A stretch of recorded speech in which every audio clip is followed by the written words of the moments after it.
this is the Shared Power Community Partnerships for Sustainable Growth. So thank you all for coming. I'm excited for this conversation. My name is Sneha Ayyagari. I work at the Greenlining Institute. And so we're a racial and environmental justice advocacy group based in Oakland, although we do some work throughout California and other places as well. So we work closely with community partners, and then we also work with the CalC program with some of the program implementation and design, as well as working directly with entrepreneurs. So it's my pleasure to be here today and to serve on this really wonderful panel. Unfortunately, one of our colleagues, Christine Cordero from the Asian Pacific Environmental Network, is not feeling well, so couldn't join us today. But we have other colleagues here today. We have Josh Sonnenfeld from the Blue-Green Alliance, Alejandro Castelan from Marin Clean Energy, MCE, and Dr. Jessica Hutcheson from ChargerHelp. So I'll allow them to introduce themselves more in a minute, but I just want to take a couple of minutes to just set up the scene for why we're talking about this topic. And imagine, since you're all here, I know you know the importance of this, but we're experiencing a really exciting transition in clean energy, but it still remains to be seen whether that will have the benefits that we want to see for the communities that have been most impacted by pollution and by other systemic injustices. And so this conversation is really critical for companies at all stages, but especially early stage entrepreneurs, I think have a really key role to play in being able to shape and innovate their technologies in ways that have the benefits, the social, environmental, economic benefits we want to see, while at the same time not perpetuating the same harms that we see in the current economy. And so these wonderful panelists are all doing their part to try to explore a different angle of making sure that we really deliver those benefits, and that really starts with the partnerships. So today we'll be going into a few of the case studies and examples from their experience. So with that, I'll just turn it over to our panelists. So could you please provide a very brief introduction to your work, and also just share what does it mean to you to create shared value? What does kind of shared power mean to you in the context of your work?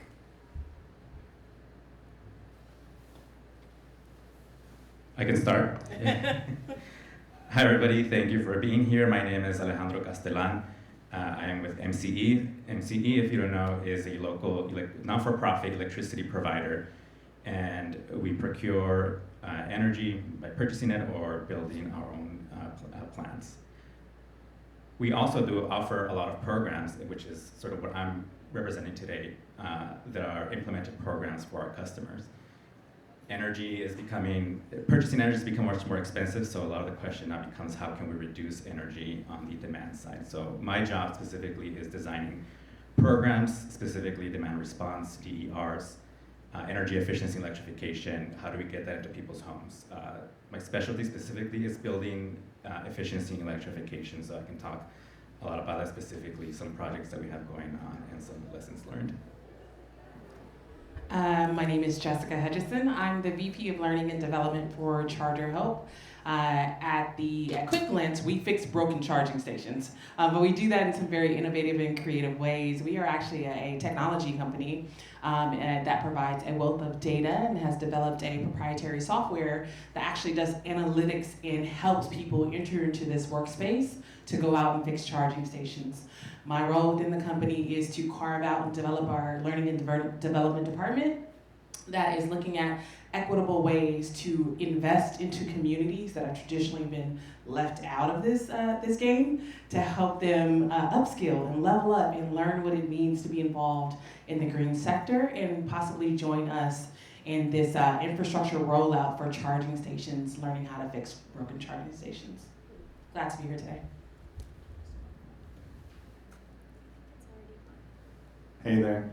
It is on. I'm Josh Sonnenfeld. I'm the Senior California Strategist with Blue-Green Alliance. And Blue-Green Alliance, we're a national alliance of 14 major labor unions and large environmental organizations based actually in Minneapolis, but we've got offices in DC and folks all over the country. And my particular focus for the past 3 years has been leading a project called the Contra Costa Refinery Transition Partnership, which is a labor and environmental justice partnership to plan for a refinery transition.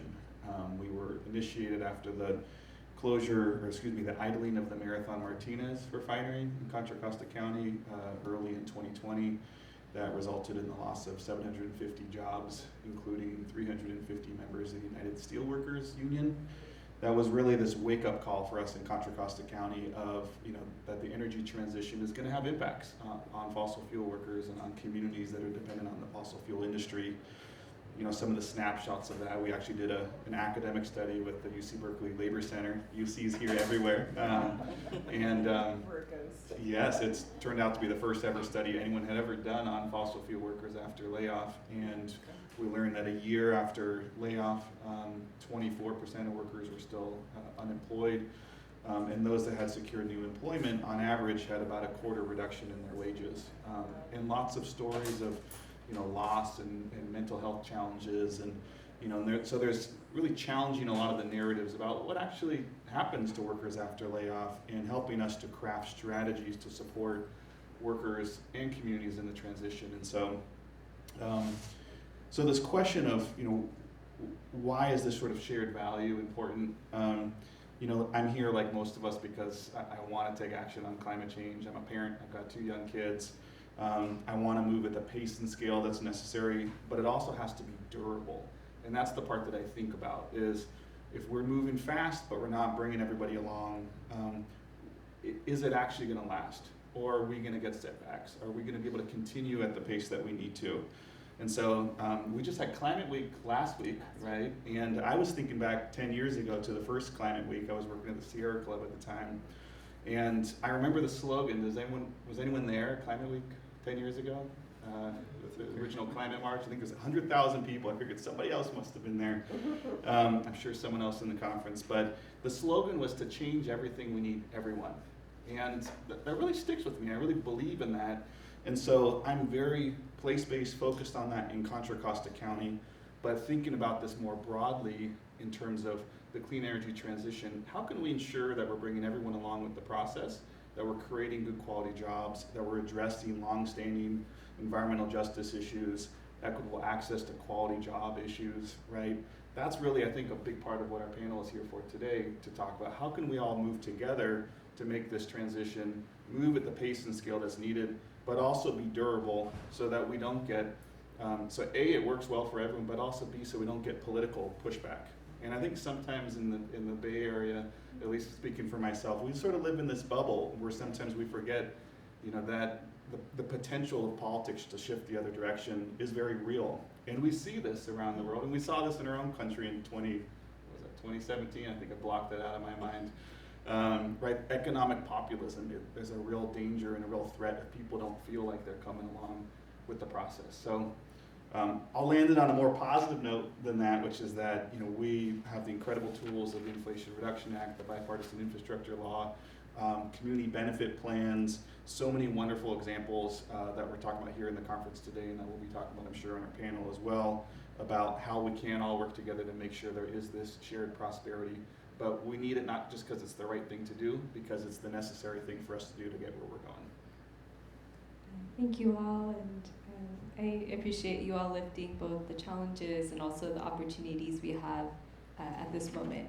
So that leads to the next question, which is how can entrepreneurs identify which partners are a good fit for their project or for the community they want to work with? And how should entrepreneurs get started with building relationships and partnerships in community?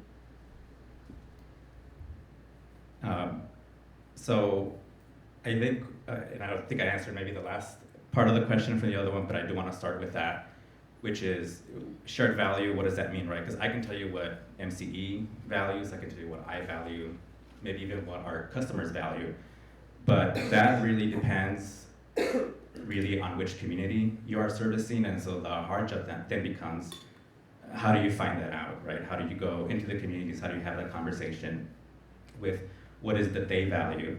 And then the next tough part is, how do you implement that, right? With aligning everybody's values. So currently working on a project from a grant from the Strategic Growth Council in California. It's called Richmond Rising, and that has many different, multiple stakeholders. Grid Alternatives is involved. We have various contractors like Enzo Energy Solutions. We have Franklin Energy, there's MCE, right? So there's very different stakeholders, and we sat in a room, we designed, right, with our expertise, what we thought. We're gonna install solar panels, electrification equipment, energy efficiency, all at no cost for customers. They're gonna love it because it's free, and it meets our goals, it meets California goals. And so we go and present this program to community members in the city council setting, and then in neighborhood council settings. And immediately there was pushback on the program, right? They ignored the free part, they ignored this, and that. And then the first thing they asked is, who are you? Where did this money come from? And why did you decide that this is how it's gonna be spent, right? And so then we received a lot of resistance from community members, and that was sort of the start of our learning lesson in terms of like, how do you approach community building? How do you approach shared values? And it starts with, before even designing or finalizing anything, is listening and going into these types of settings. And I can talk more specifically about which types of settings, but I think that for entrepreneurs looking to partner with organizations like MCE or any other type of project with funding coming from CPUC, the CEC, Strategic Growth Council, presence, community presence, we talk about branding, but I mean branding in terms of if you're recognizable within the community, that's gonna be very important.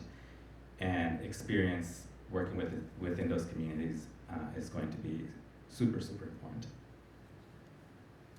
I'll add to that. I think another place to start, especially when you're an entrepreneur and you're starting in this space, there exist people who are already doing the work to identify the needs of various communities. And so tapping into some of those resources. I work on a project now that was led by Accenture, who did all of the community needs assessments and research what was going on in various communities. The project now, it's called the Goodwill Clean Tech Accelerator, is going to be, we just finished the pilot, and it's going to be released nationwide next year starting. And it's really, as a startup, let's be honest, it's going to be hard for you to have your foot and your hand in all of those spaces.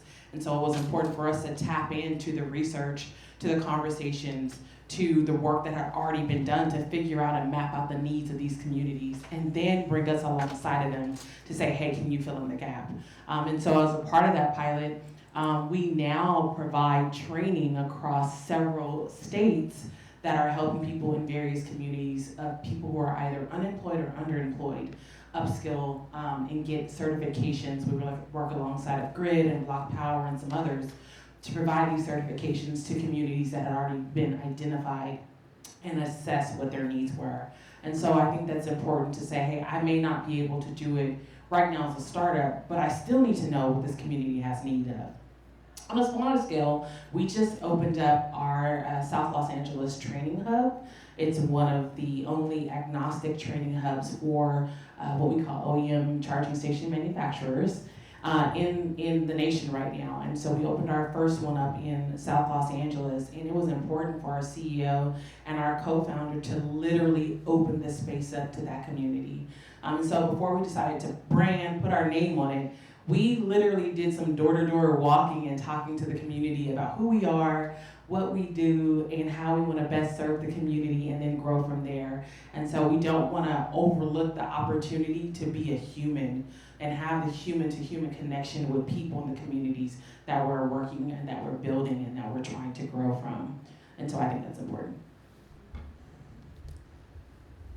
I appreciate you sharing that. And to me, I think about what we're trying to accomplish. It's like a three-legged stool, right? Between environment, communities, and workers, right? And so as we start to think about, building a pilot facility or a demonstration facility, or getting to a place where you're hiring workers and actually being able to provide benefits, which I know for a lot of the startups isn't the very first piece. You might have 3 people and you're working out of a shared office space, right? I think this is a little bit later down the road when you're actually looking to build something. So for starters, it's, what are the communities that you're going to focus on? And there are communities that have real needs and that are going to be really impacted by the energy transition, right? So energy communities and underserved communities. And there's real federal investment, and they're also more attractive for public funds to be locating your facilities in these places. And so we've had some benefits in Contra Costa with companies looking to our region for that. So I'd encourage you all to think about, how your siting decision is actually one of the most important value decisions that you make. And then from there, Jessica's point is a really good one, which is that you don't have to all of a sudden become experts on a community. That's not going to happen overnight. You're experts on your product, your technology, something that I will never know coming out of the nonprofit side, right, as best as I try. And so connecting with those folks in the community that are rooted in the community, who have those relationships and can help guide you as you're going through your process. I'd also say start early, right? And so often I hear from companies that they are applying for a DOE grant and it's going to be in 30 days and they want help developing a community benefits agreement, and can we connect them with everyone in the community who can submit a letter of support? That is not the right way to start a conversation, right? Particularly if you have a technology that's sort of complicated and people don't really understand it. Even batteries, for example, right? We're excited about the opportunities of batteries, but there's also a long history and sort of muscle memory of a facility in Los Angeles. The Exide facility was a battery recycling facility that led to have lead exposure all over an entire neighborhood that's still being cleaned up years later, right? And so, finding those folks in the community that can help to do that outreach and to have those conversations, and not expecting that's always going to result in a support letter. Sometimes looking at organizations, the importance of consulting with them and seeking their feedback, particularly in the environmental justice movement. They may never give you a support letter to say, hey, we love your project and we endorse it, but they might help you identify your blind spots. Say, hey, maybe don't build this facility right next to this school or this neighborhood or this housing project, or maybe, hey, the emissions that you have associated with your project, it exacerbates emissions that are already here, and what are some adjustments we might make to that, or are there ways we can improve it? So last thing I'd say, a couple other things, just take advantage of technical assistance providers. UC Berkeley Labor Center does this, Blue Green Alliance does this, folks who understand sort of the clean energy technology companies. New Energy Nexus is another wonderful example of this and can help you translate. I'm learning to speak entrepreneur speak. That is not my native language, right? And similarly, we have different ways in which we talk in the community and within labor. That can sometimes be challenging for companies. Take the time to explain your technology, the benefits, but also be really clear about the impacts. Every facility, if you're manufacturing something, you have some sort of pollution typically that comes out of it. Let's be honest about it. Let's talk about it. What's ways to reduce those emissions or mitigate them in other ways so that we're not exacerbating existing local pollution. I think those are my main things. Thank you all. I completely agree with all of those points. Starting early, being able to connect with existing partners in the community, and then just being able to really clearly articulate the benefits and potential negative impacts, and being able to proactively address those in community with others. So thank you all. I think one thing when working with entrepreneurs, a lot of times people are very excited to do this work, but are really looking for examples.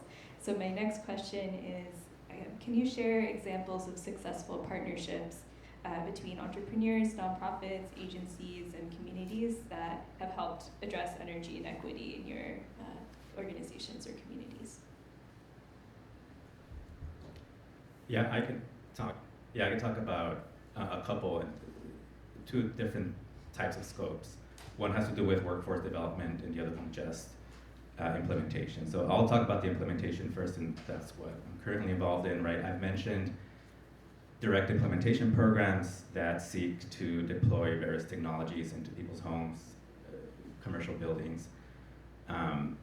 So when you're talking about, I mentioned Richmond Rising, which is a subset of another program called Home Energy Savings, also implemented by MCE. And in that program, right, we have technologies, traditional technologies like energy efficiency, like insulation, smart thermostats, And then we have some of the newer technologies that are being implemented right now at scale. Heat pump is mainly heat pump technology, right? Heat pump water heaters, heat pump HVACs. And then along with that, we also have other initiatives like VPP, where we seek to connect and leverage those technologies. And so then you start talking about DERMS in that respect. And so when we've designed that program, we're trying to look at who would be the best people, the best partners to do that. And I think hopefully this is not disheartening, but mostly utilities, energy providers are looking for the tried and true. They tend to shy away a little bit on experimental things. But there are occasions when we're trying something new, and we do want to take a little bit of risk. And in that case, it might be somebody who's just starting out with technology that they're looking to scale is something that we might actually be amenable to trying out, at least in that first pilot. But when we sought out who the vendors were going to be for this particular project at all stages, right? Because we had to choose who were we going to source the equipment from, who was going to actually do the management of implementation, who was going to run the DERMS. So all these different things. When we went out and tried to look for who are they going to be, everything was through partnerships, and I believe maybe about like 90% of the vendors were established organizations, and then about 10% of those were maybe organizations that were new players in the field. And for those ones in particular, I would say it was a bit of a struggle to get into the contracting process with them, because a lot of them didn't have the infrastructure needed to get into a contract that was structured within a grant. Mainly, particularly around the workforce development components, I would say it was probably the biggest part, because organizations are mainly focused on the product and the expertise. HR, workforce development, for some reason, tends to be not something that they're looking at first. For us, I would say that was probably the main struggle in the beginning, to say, hey, this grant contract requires us that we employ a certain amount of folks from this particular region that we are servicing. And so how can you prove that you're gonna be able to meet this? And so then that turned from that conversation to how can we support them in that particular aspect. So it was more work for us in that respect. So we had to sort of balance that with like, how much do we need as an organization with the resources we're gonna provide? But we definitely value the expertise that they're gonna be bringing in. So home energy savings has turned out to be very successful. We have a goal of servicing 350 homes a year, and we've hit that plus about 20 more. So that's one. The other one was not MCE, was a workforce development program that I was in when I worked at Rising Sun.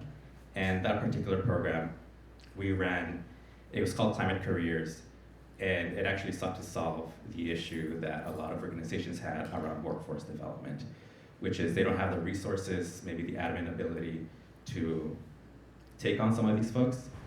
And for us, we were looking to get young folks into the industry. So we were like, they're new, they're fresh, they're young, we want to build a pipeline.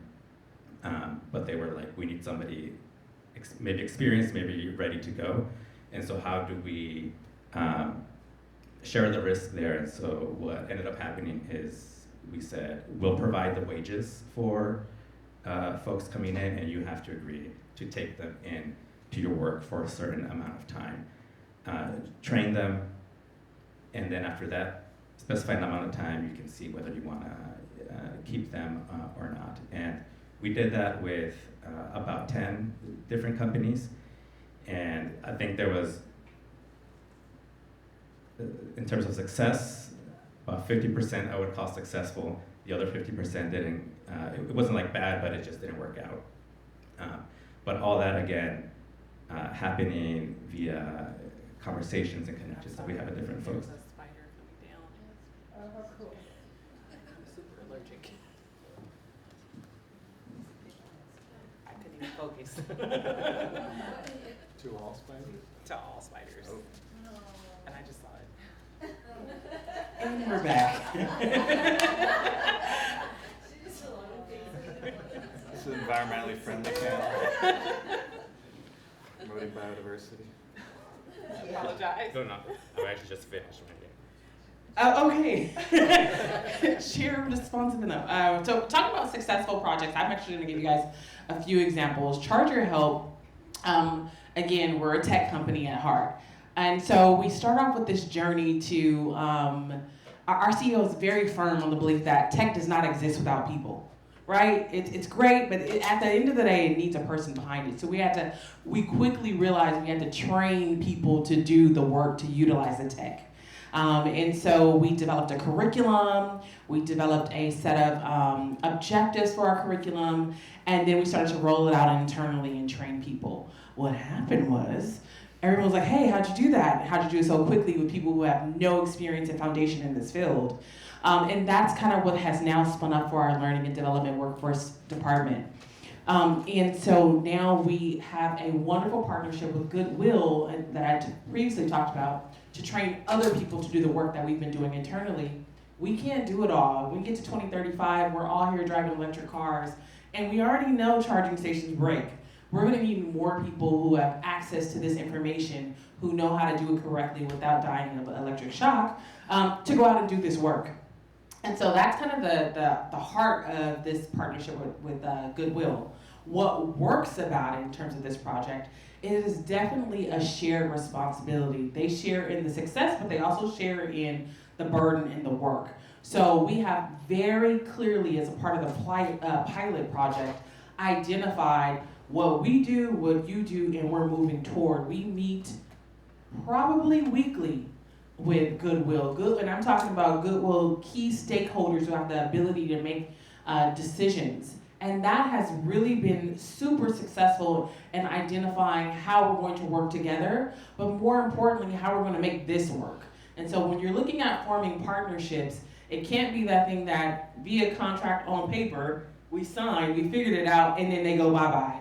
Absolutely not. It's got to be this ongoing, regular communication in a very real and practical way. It's got to have the ability to both ebb and flow and be flexible on both parts to see it through. And then at the end of the day, we all are driving towards the same vision. So we're not like, oh, we just want to do this. And they're like, no, we want to employ people. No, collectively, we've decided that this is the journey and we're going together and we're going to ebb and jump over this stuff as we go and get through. And that is really what has helped to make a successful partnership with a very, very large, old organization, right? That's what's worked. Then I have smaller kind of projects that I'm seeing some success from. And here's some things I can pull out. One is actually here was electric fish.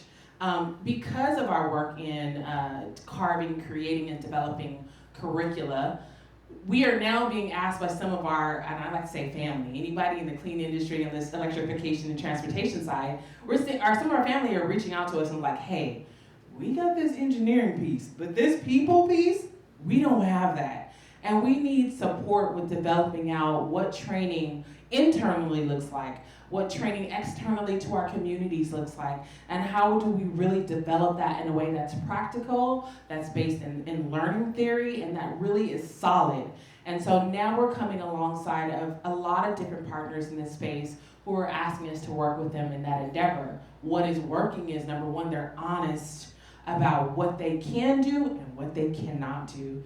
And they're willing to take a seat at the table and say, here's what we can do. Do you guys have all this? And we're willing to say, yeah, we can do that, but we don't do that. Those healthy, realistic, transparent conversations are really outside of this sector. That's what really partnership is all about. It's about a level of true transparency and honesty about where you're great, where you lack, but how when we form together, we make something great. And so for us, that's what's been working. We'll continue to grow, we'll continue to work with different partners, and then I want to say this to entrepreneurs, don't be afraid not to take certain partnerships. Not everything is for you.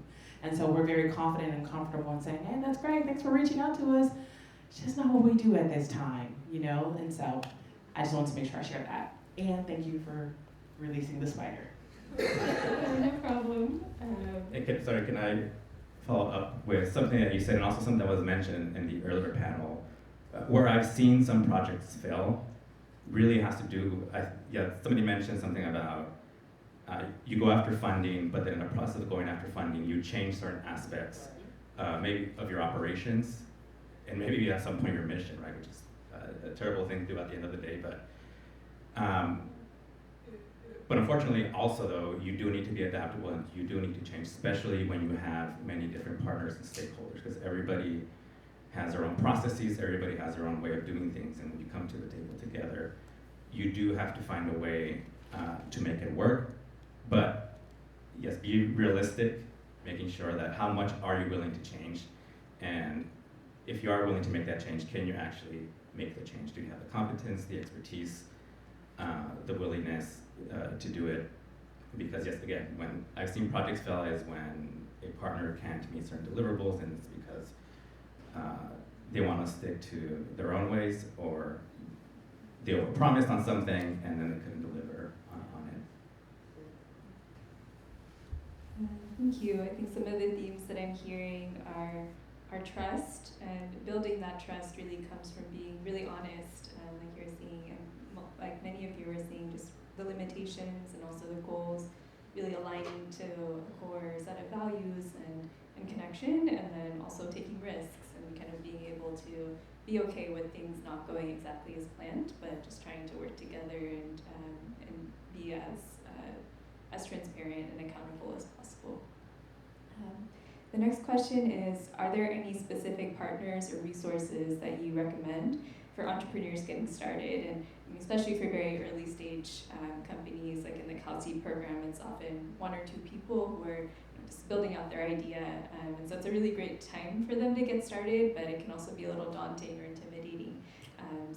Any specific partners or resources? Yes, and I don't know if might seem kind of, well, everybody's been talking about specific entities, right? NEX is the universities, UC Berkeley. But when you're talking about community and going at the regional level, at the local level, to see who the players are, and I guess this might seem counterintuitive, but the most trustworthy to go to is actually the local governments, right? So the cities and the counties.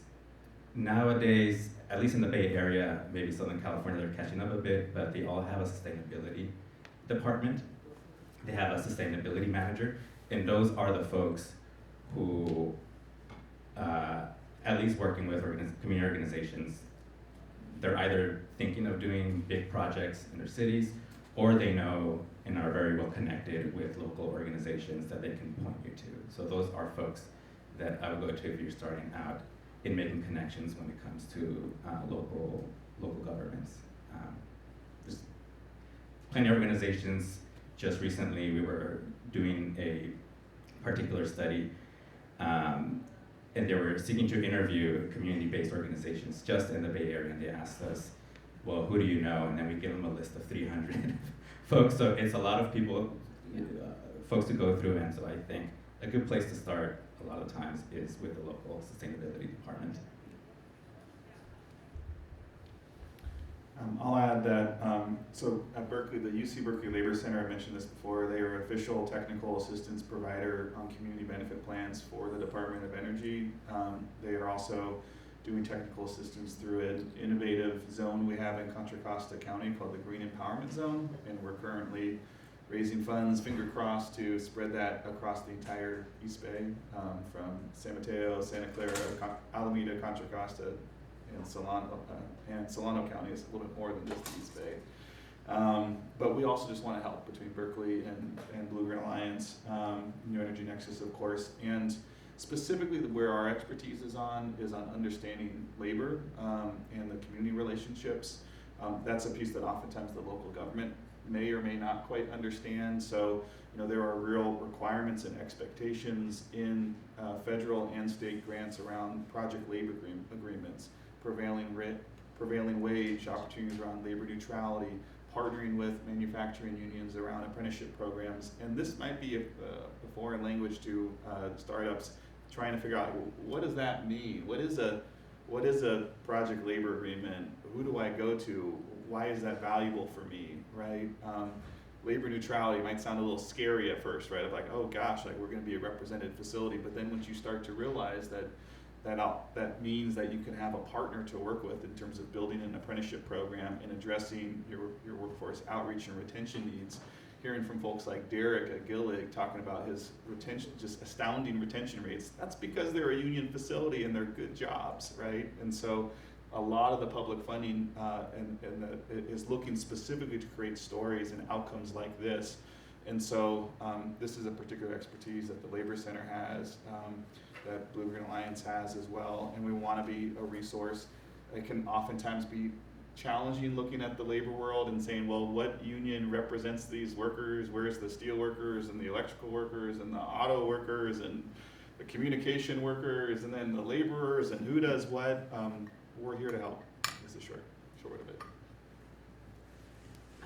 I think I probably pitch out there too, just not to consider, or don't forget to consider places that you might not have considered. For an example, there are tons of consulting firms and research firms and things like that traditionally you might have to pay for their services, but they offer pro bono services to small startups sometimes.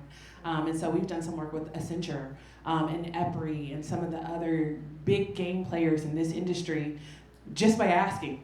And so don't be afraid to ask some of the people that you might think won't help you.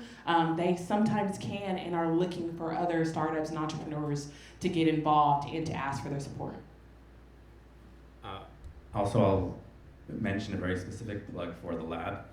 I love the Berkeley lab, and I know that MCE and a lot of the other CCAs in California, whenever we're looking for a partner, especially when it comes to technical expertise, we always go to the lab and ask them, who do you know, who is the right partner, do you think that could handle this scope of work? So the lab is very well respected, and they have deep community ties. They have a great community outreach team over there, and so I think if they're a really great place, a good resource to have.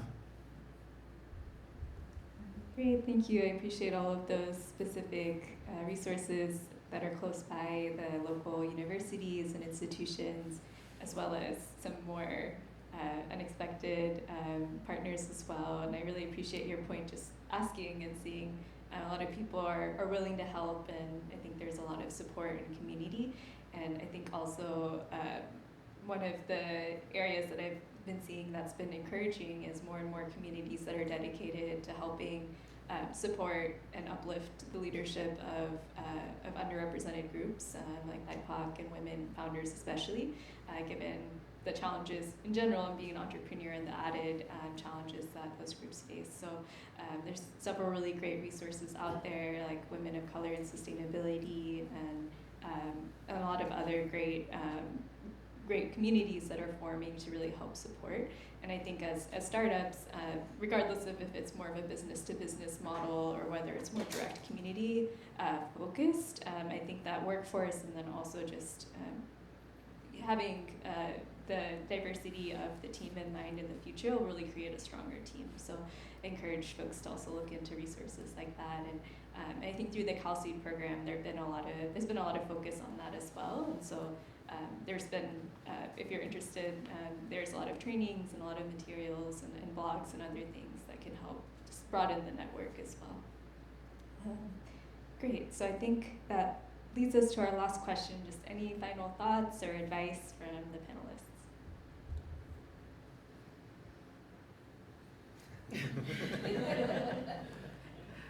Okay, I'll start. I think final thoughts is that this is not bigger than you. And we all need the idea that's in your head. And so whatever roadblocks, challenges, pitfalls, shortcomings you are running up against, there is a solution for it. And so be willing to get in here, grit, and figure it out, but also ask for help. And so when we're talking about partnerships, it's because they exist. And you just gotta figure out who's your right person and where's the right fit, but it exists. And so I wanna leave you with some encouragement as entrepreneurs, as new business founders, that the solution is there and the one that you have is the one that we need.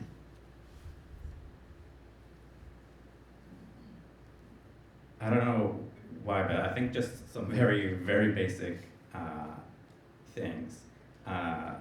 Shout out to Harvest, who approached me earlier this morning, and I was just thinking about, right, they're talking about their technology and how it would value and benefit customers, and I just really liked, right, that approach that they took in getting to know somebody, because a lot of the times I get, or partners get, right, like very spammy, very salesy pitches, and everything starts from the basis of money, right? Like, how can we make you more money? How can we make more money?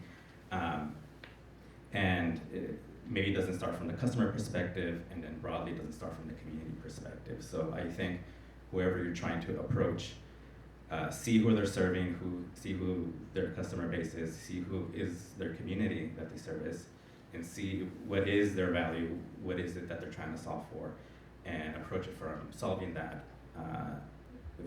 From that perspective, and I think that really, really goes a long way in forming those partnerships.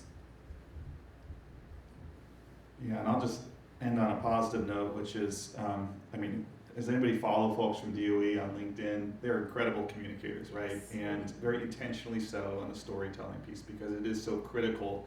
The story of shared prosperity is so critical to our success in the clean energy transition of bringing people along, right? And we do have the largest public investment anywhere in the world happening right now in the US that I think we can all celebrate and applaud, and have incredible hooks and incentives and requirements in there specifically around shared prosperity. And the number of, there are literally hundreds of stories across the country and case studies. I was like, oh man, which one do we pick, right? Of wonderful companies that are partnering with labor unions, with communities that are doing the right thing. Companies like Sparks in Sacramento building a facility on a former military site that's going to employ 1,000 people.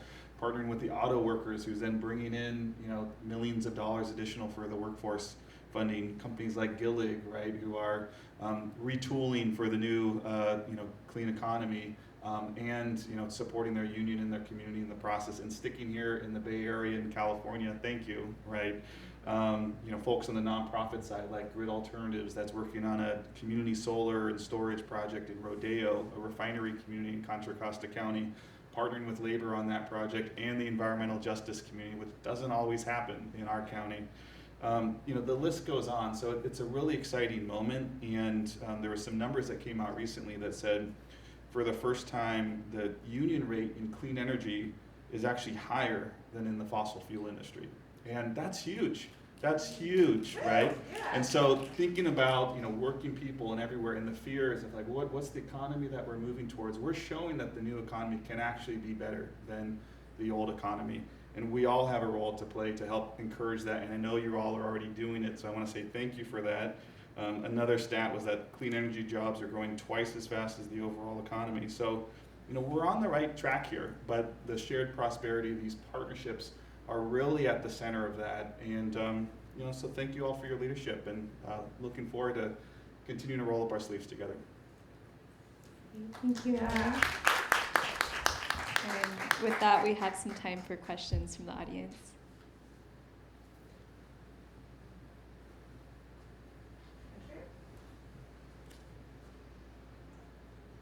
This is for all of you, but specifically, gentlemen from MCE mentioned this. Talent in hiring.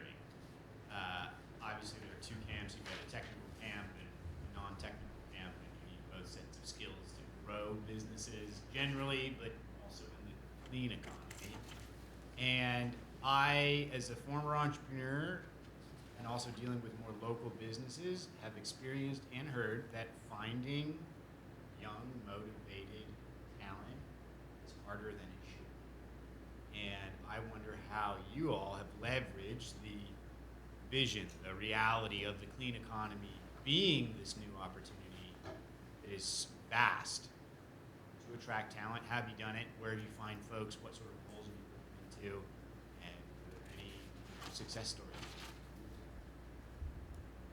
Yeah, definitely. I can get more into the Climate Careers Program, which is a very successful program from Rising Sun, and it's a program that is being replicated.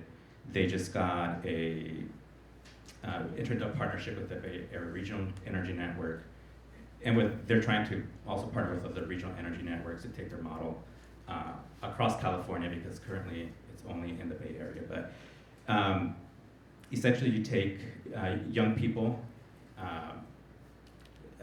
I think the range is 16 through 24, right? To get them interested in the clean economy, the energy transition, and you employ them, you pay them, you take a risk on them. It's a nonprofit, right? So there's no money in it for the organization, so they can go in and pay young people they can pay young people a livable wage to do things like energy efficiency installations, right? Things that don't require, things that can do that don't require special certifications, just to start off with. They do that for about 3 months, doing simple things like changing lighting, changing faucet aerators, and then along with that, you do a curriculum that does teach them about environmentalism, the importance of the energy transition, to get them excited with that. And then the next phase is the externship phase, which is they build up a lot of the admin skills, right, that they would need to hold a job and to be retained for a job. And once they have that baseline, then they feel confident they can go out to partner employers and say, hey, we have young people who are very interested in being in the energy transitions, maybe specifically your company or your field. We've done the job so far of training them on the admin side, but of course we don't have the technical expertise, right, to do the job that you specifically have in that regard. So if you're willing to take them in and train them, we'll pay for the wage for the duration of the time that they're there. And so again, that's worked, I think, successfully in many cases. In other cases, we find out that's not a great fit. But I think for the most part, for those young people, I can't remember the top of my head the percentage, but it was definitely more than half, right, who came in saying that they came into the program mainly just because they wanted to make money, right? Like everybody comes in, first job just wanted to make money, but they left saying that they're going to continue their journey in the energy transition, either maybe going into a trade union, right, or maybe going to college and seeking out something, a different type of role that requires a college degree. But again, the interest is there, and so they continue that journey throughout. So that is one of the main goals, is to create that pipeline for young people. And I think that program has been successful in the Bay Area, but again, I think it's a matter of replicating that throughout California. Specifically, where did you find these young people? Did you go to high schools? Did you go to community colleges? Did you hang out at the park? Oh yeah, no. Dozens and dozens of tablings at high schools and colleges, community colleges, and four-year colleges as well. I myself, when I was at the time, I probably want to say I maybe did because I counted this at the time, maybe about 400 plus presentations, right, in a matter of 3 years. Hired about about 120 youth throughout the time that I was there. But essentially, you start off with where are the youth, right? Obvious places is the schools. But yeah, there was one point where we were hanging out, I think it was outside of a mall. Because we were having trouble recruiting sometimes, right? So we just go where they are, and so they seem to be walking by there a lot, and so we just stood there with the table saying, hey, do you want to make Stop it. you want to make money and help the environment? So that's kind of how we approached it at the time. Just one last question probably before we have to go, and I hate to put you on the spot again, Alejandro, but this is for you and MCE. When we talk about partnering with utilities, for example, entrepreneurs want to do demos and pilots. What is it like? What's the pathway like at MCE, a CCA, with the differences in structure, if at all? Is there the standard procurement process? Is it a shoulder and elbow rub? How can entrepreneurs partner with CCAs to do things like demos and pilots? If right, you have no connections with any of those or organizations, I would start off with learning what are the type of programs that those utilities are implementing, and then you want to really know who specifically is the program manager running that. That is going to be your first connection. You don't necessarily want to start with like the director of the VP, because they're just probably going to ignore you from the get-go, right? Because they're kind of removed from what's going on the ground, and so they'll probably say, we already have our partners, we don't need to take the risk, whatever. But usually the program managers are very well attuned, who are managing those particular programs, and so they'll know, right? Like, if you really give them like what is the value proposition, they'll really know how they can fit that into that, and that'll get you, I think, a demo, and then even maybe a pilot there, because program managers in particular are the ones who really want to experiment. They really want to expand the program, and it's always usually, well, not always, but a lot of times it's the higher ups telling them no, right? Like, you got to stick within your budget, or we can't do that. But if you are able to pitch it to them, then they'll help you with that. And so entrepreneurs can help, right, with that. So I would say contact them first, do a basic meet and greet, tell them what you're about. Again, don't be afraid to ask questions. You don't need to know everything. Asking questions is great, and then go from there, and the program manager, I think, will really help in being that advocate for the entrepreneur. And with that, I think we're at the end of our time, but please join me in thanking our wonderful panelists today.